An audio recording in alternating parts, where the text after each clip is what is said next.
கடந்த 12 நாட்களாக அவங்க தொடர்ந்து போராடி வர்றாங்க.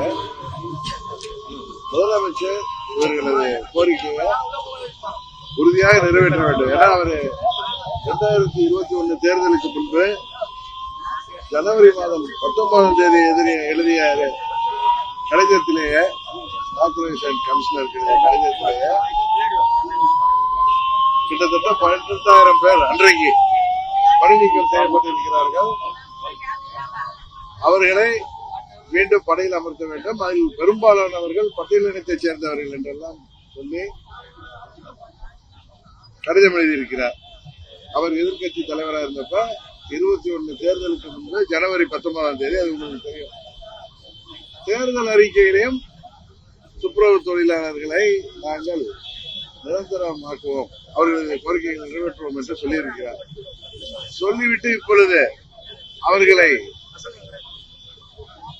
அவர்களது போராட்டத்தை எப்படியாவது தடுத்து அவர்களை கோரிக்கையை நிறைவேற்றாமல் காலம் தாழ்த்துவது உண்மையிலேயே வருத்தத்தக்கது. எனவே முதல்வர் அவர்கள் இதில் தலையிட்டு அந்த துப்புரவு தொழிலாளர்களை பணி நிரந்தரம் செய்ய வேண்டும் என்பதுதான் அவர்களது கோரிக்கை. அதை உறுதியாக நிறைவேற்ற வேண்டும். பணிக்கு திரும்ப வேண்டும் அரசு துறை அமைச்சர் எங்களுக்கு முக்கியத்துவம் கொடுக்கல, அவர் பேச்சுவார்த்தை நடத்தாம ஏன் சேகர்பாபு பேச்சுவார்த்தை நடத்துறாரு அப்படின்னு தான் கேட்கிறாங்க. அவங்களுடைய கோரிக்கை நியாயமானது. திரு நேரு அவர்கள் அவர்களோட பேச்சுவார்த்தை நடத்தி அவர்களுடைய கோரிக்கைகளை நிறைவேற்ற வேண்டும் என்பதுதான் எல்லோருடைய விருப்பம். அதுதான் அந்த அம்மா மக்கள் முன்னேற்ற கழகத்தின் கோரிக்கையும் அதுதான். அது நீங்க முதல்வரை தான் கேட்கணும். ஏன் சேகர்பாபு நீங்க சேகர்பாபு அவர்களே கேட்கணும். நீங்க எதுக்கு இதுல தலையிடுறீங்க? உங்க துறை அமைச்சர் இதுல பேச்சுவார்த்தை நடத்த நீங்க உலகத்தை சேர்ந்தவர், நீங்க அவர்கிட்ட தான் கேட்கணும். 20 லட்சம் மக்கள் பாதிக்கப்பட்டிருக்காங்க. உடனடியாக பணிக்கு திரும்பணும். இது முக்கியமான பகுதி. உங்களுக்கு எல்லா அந்த பண பயன் எல்லாமே அதுல இருக்குது அப்படின்னு சொல்லிட்டு ஒரு அறிக்கை நீங்க அரசாங்க சார்பில் அறிக்கை இன்றைக்குதான் அரசாங்கம் கொடுத்திருக்கு.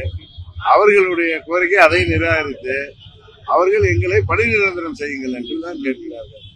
அவர்கள் கோரிக்கை அந்த 2000 பேர் கோரிக்கையை அரசாங்கம் நிறைவேற்ற வேண்டும். அதுதான் நியாயமாக இருக்கும் என்றுதான் நாங்கள் நினைக்கிறோம். தேர்தல் வாக்குறுதியை குறுக்கடை சொல்லி இப்ப அமைச்சர் திரு சேகர்பாபு அவர் எல்லாம் சொல்லுவாரு. 19/1 அவரு தேர்தல் அறிக்கை 285 உங்களுக்கு எல்லாம் தெரியும். அதே மாதிரி எதிர்கட்சி தலைவரா திரு ஸ்டாலின் அவர்கள் எழுதிய கடிதத்தின் நகலை எல்லார்ட்டையும் இருக்கு. உங்களுக்கு வந்திருக்கும் 19/1/2021. அதனால இவங்க தேர்தல் வாக்குறுதிகளை நிறைவேற்றாமல் எதிர்கட்சி தலைவராக இருந்த போது என்னென்னலாம் சொன்னாரோ முதல்வரான பிறகு அதிலிருந்து மாறி நடப்பது உண்மையிலேயே வருத்தத்தக்கது. இந்த ஆட்சி வெறும் வெற்றி விளம்பரங்கள்ல தான் ஓடிட்டு இருக்கு. உறுதியாக இந்த ஆட்சி வீழ்த்தப்படும் என்பதுதான் உறுதி. நீங்க அவங்கள்ட்ட கேளுங்க.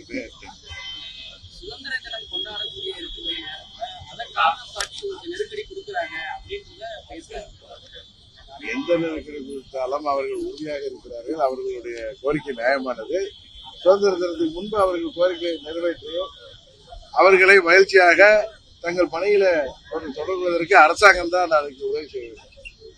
இந்த ஓபிஎஸ் மீது விமர்சனம் செய்ய வேண்டாம் சொல்லி பாஜக நேற்று ஒரு அறிவுறுத்தல் வழங்கியிருக்காங்க.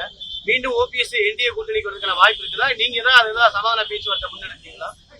ஓபிஎஸ் அவர்களும் நானும் தேவை போது பேசிக்கொள்வோம். அவரை டெல்லியில் உள்ள பாஜக தலைவர்கள் தான் அவரை சமாதானப்படுத்தி மீண்டும் எங்கள் கூட்டணிக்கு கொண்டு வருவார். மீண்டும் வருவார் நம்புறீங்களா? உறுதியாக நம்புகிறேன்.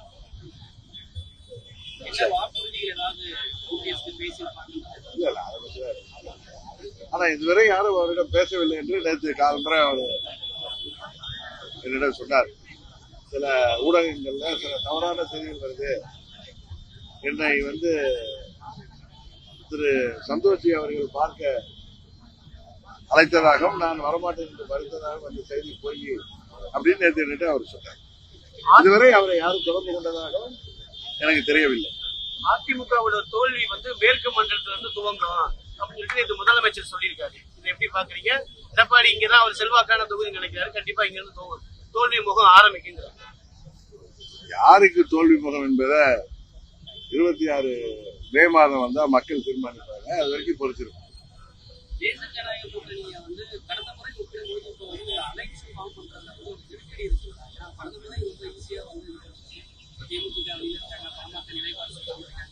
இப்படி இருக்கும்போது எப்படி திமுக ஒரு 2026 இல்ல, எனக்கு தெரிந்தவரை 21 தேர்தலுக்கு முன்பு அம்மா மக்கள் முன்னேற்ற கழகம் தேசிய ஜனநாயக கூட்டணிக்கு வர வேண்டும் என்று முக்கியமான டெல்லியை சேர்ந்தவர்கள் என்னிடம் பேசினார்கள்.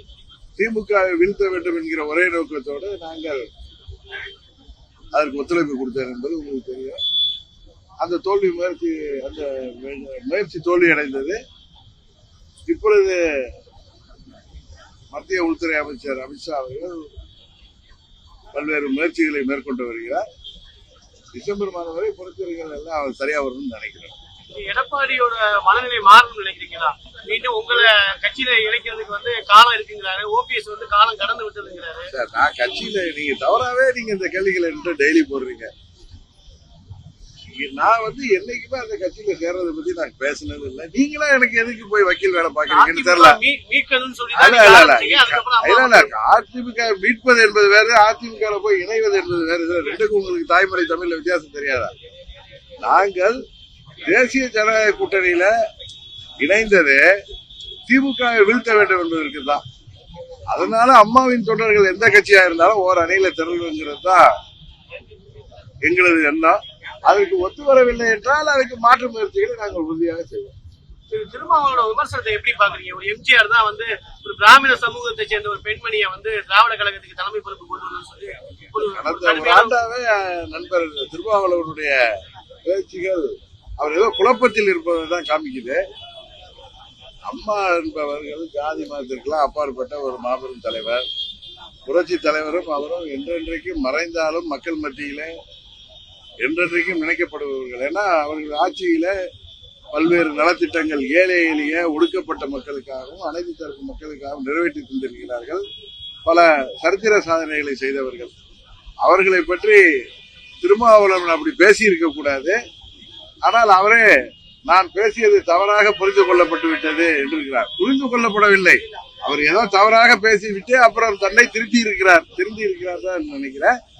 மீண்டும் இது போல மறைந்த தலைவர்களை பற்றி பேசும் பொழுது அவர் கவனமாக பேச விடவில்லை என்றால் அதற்கான கண்டனங்களை, அதற்கான பலனை அவர் தேர்தலிலே நிச்சயம் உறுதியாக அவருக்கு கிடைக்கும்.